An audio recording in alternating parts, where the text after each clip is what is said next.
భారీ కుంభకోణం షాక్లో జూనియర్ ఎన్టీఆర్ని కుంభకోణంలో ఇరికిస్తోంది బీజేపీ.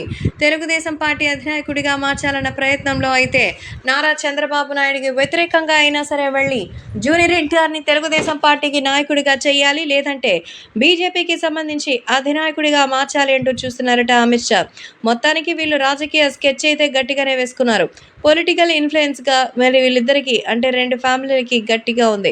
సో ఈ నేపథ్యంలో జూనియర్ ఎన్టీఆర్ ఏం చేయబోతున్నారు కాబట్టి ఇప్పుడు సోషల్ మీడియాలో సైతం ఈ విషయం అయితే ఎంతగానో సెన్సేషన్గా మారబోతోంది. అంతేకాకుండా తెలుగుదేశం పార్టీని అలా ముందుకు తీసుకెళ్లే బాధ్యత కూడా ఆయనకే ఇస్తున్నట్టుగా అయితే సమాచారం. దీనికి సంబంధించి నీవు ఏ రకమైన నిబంధనలు తీసుకున్నా ఓకే, కానీ మరి ఈక్వల్గా ఉండాలని మాత్రం ట్రై చేస్తున్నారు. కాబట్టి సోషల్ మీడియాలో సైతం ఈ విషయాలు ఎంతగానో వైరల్గా మారుతోంది.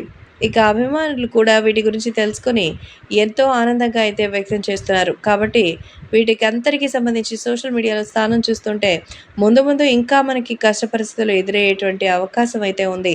కాబట్టి జూనియర్ ఎన్టీఆర్ కోసం భారీ కుంభకోణంలో అయితే అమిత్ షా ప్లాన్ చేస్తున్నట్టుగా అయితే సమాచారం. ఇక ఎన్టీఆర్ సినిమాల విషయానికి వస్తే ఎన్టీఆర్ దేవర సినిమా చేస్తున్నారు. కొరటాల శివ దర్శకత్వంలో ఎన్టీఆర్ చేస్తున్న సినిమా ఫాస్ట్ పార్ట్ 1 సో ఎంతో గ్రాండ్గా అక్టోబర్ 10న విడుదల కాబోతోంది. మిగతావి కూడా త్వరలోనే విడుదల చేయబోతున్నట్టుగా అయితే సమాచారం. కాబట్టి సోషల్ మీడియాలో ఈ విషయాలు ఎంతగానో ట్రెండింగ్లో ఉన్నాయి.